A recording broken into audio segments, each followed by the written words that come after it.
Ini yang kalau mau nyombong. Oh, ini. Ini patut dibanggakan. Ini. Karena yang lo injek ini harganya 700 juta. Nah, ini ada lagi satu komentar kayak gini.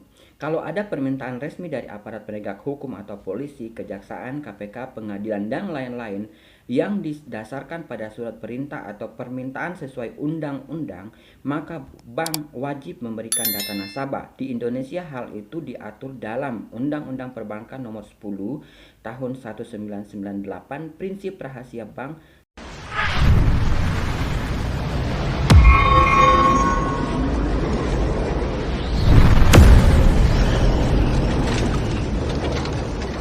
Jumpa lagi dengan Bang Iwan guys pada hari ini, dan updatean tentang keberadaan Nikita Mirzani otomatis akan selalu ada di sini ya guys ya. Oke, untuk yang pertama kali Bang Iwan akan meng-up tentang VT yang satu ini.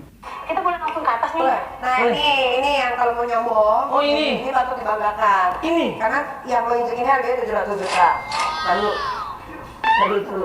ini. Lo ngomong enak Saya banget. langsung lari kaki loh tadi. Ini serius? Satu begini. Ini marmer semua, dari sini ke sana tuh udah marmer. Total semuanya 700. Dari sini Ya. 700 juta. Masya Allah. Asal lo tahu nih, kalau 700 juta kita beli odong-odong, waduh, ribuan anak seneng banget. Sekarang semuanya. Ini kita Ini keringet nih. Iya, emang untuk diinjak. boleh ya? Kan mahal nih. Laki kita buka aja lah. Biar ngerasain. Ada yang masih cepat nih. Oh gitu, nanti ada yang Aduh. itu boleh ke atasnya ya? 700 juta. 700 juta. Kaya.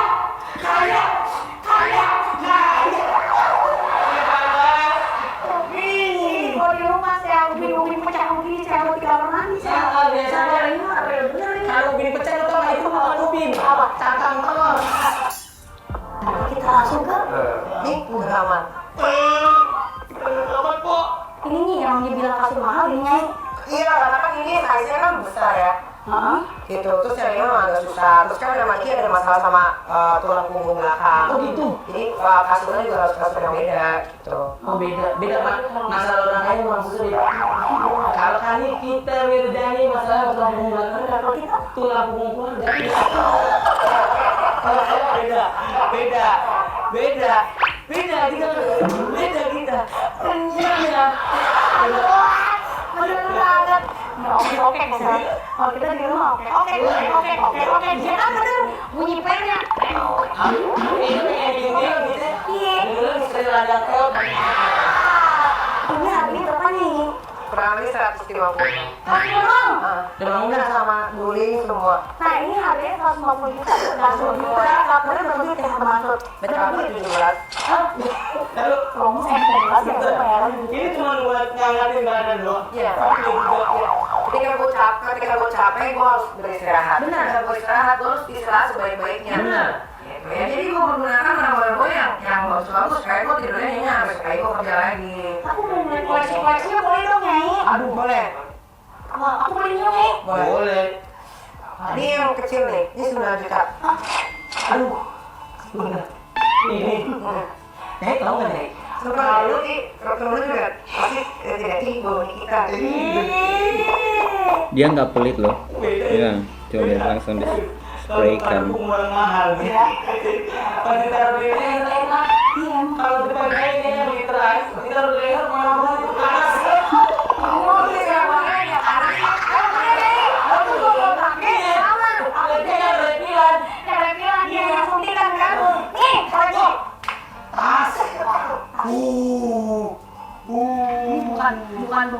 Bukan yang Mangga 2 ini. Ini tas paling mahal yang mana nih? Ini kodo ya? Del. Godol. Baru Hermes. Iya, Baru ya? iya mau ya. Oh, Berapa juta? 900. 900 juta. Semua komen-komennya ini tentang apa ya, sedih ya, karena memang Po Alpa kan udah pergi meninggalkan untuk selamanya gitu loh. Takut untuk ngomong guys ya.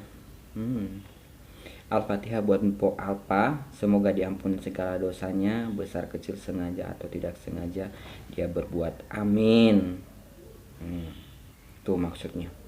beberapa jam yang lalu guys, Nikita Mirzani itu di akun Instagramnya dia mengupload satu pemberitahuan dari Bank BCA, di mana memang beberapa waktu persidangan itu kan ada saksi dari Bank BCA, salah satu stafnya, untuk saksi tentang rekeningnya Nikita Mirzani. Jadi dalam kutipannya itu seperti ini.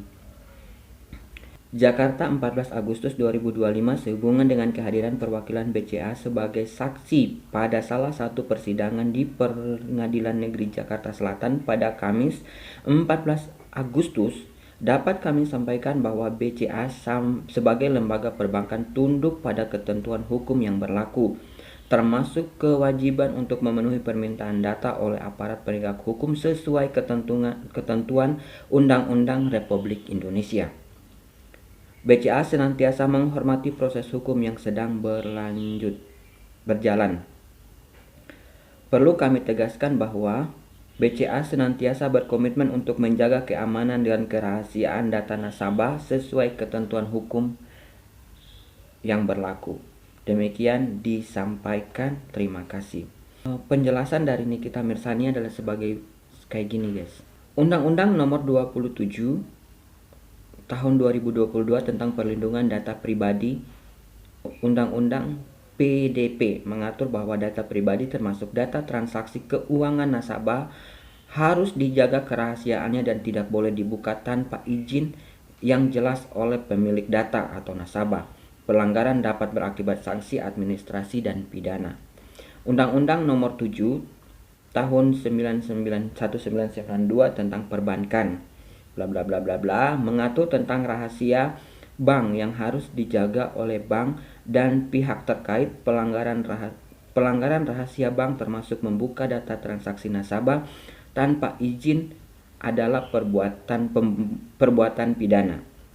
Peraturan Otoritas Jasa Keuangan OJK, misalnya POJK nomor 1 POJK 07 2013 tentang perlindungan konsumen sektor jasa keuangan, juga mengatur kewajiban menjaga kerahasiaan informasi nasabah.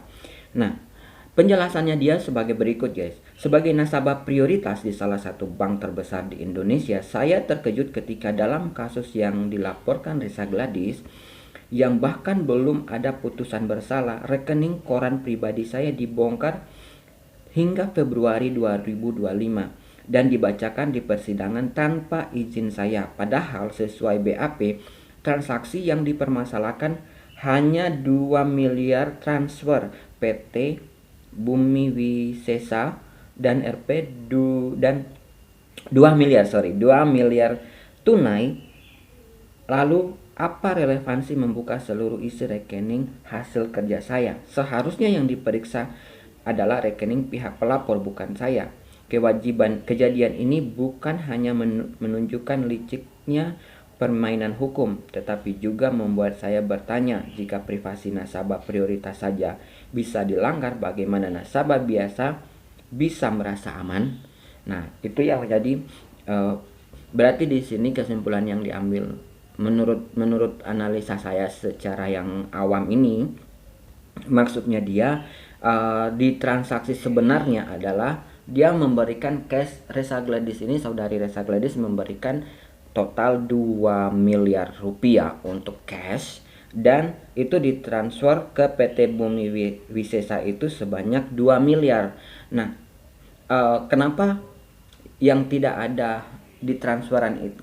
Kenapa nggak ada di, kan sebelum melaporkan otomatis Reza udah memberikan penjelasan, pastikan ya, memberikan penjelasan tentang di mana aliran dana tersebut. Ada yang ditransfer ke rekening PT Bumi Wisesa itu, dan juga ada yang via cash gitu kan, via cash. Nah, itu yang mungkin dipermasalahkan oleh Nikita Mirzani, kenapa larinya ke bank BCA-nya dia bank BCA-nya dia, yang mana tidak ada sangkut pautnya dengan kasus yang melibatkan dia. Mungkin seperti itu guys ya. Kalau misalnya Bang Iwan keliru, nanti dikoreksi buat teman-teman unggah balik yang paham tentang alur-alur tentang perbankan dan juga administrasi-administrasi seperti ini.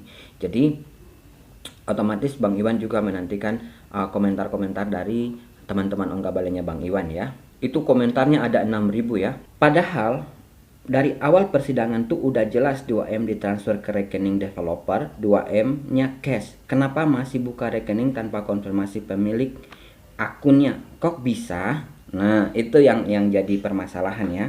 Nah, ini ada lagi satu komentar kayak gini. Kalau ada permintaan resmi dari aparat penegak hukum atau polisi, kejaksaan, KPK, pengadilan, dan lain-lain yang didasarkan pada surat perintah atau permintaan sesuai undang-undang, maka bank wajib memberikan data nasabah. Di Indonesia hal itu diatur dalam Undang-Undang Perbankan Nomor 10 Tahun 1998, prinsip rahasia bank, tapi ada pengecualian. Pasal 41 sampai 44 Undang-Undang Perbankan, bank bisa membuka data nasabah atas permintaan aparat penegak hukum dalam rangka penyidikan, tuntutan, dan peradilan perkara pidana. Singkatnya, kalau ada investigasi resmi, bank harus penuhi permintaan aparat tanpa perlu konfirmasi ke nasabah. Sayangnya nggak ada tuh, cuma surat dari Cyber Polda. Kok bisa begitu? Nah, ini lagi ada satu nih komentarnya. Gitu, ngetet gitu. Tapi suamiku kerja di bank. Barusan aku tanya terkait kasus ini. Kata dia, dalam hal persidangan yang boleh membuka data nasabah hanya 2, yaitu kepolisian dan perpajakan. Selain itu tidak boleh. Jadi harusnya kalau untuk kebutuhan persidangan boleh.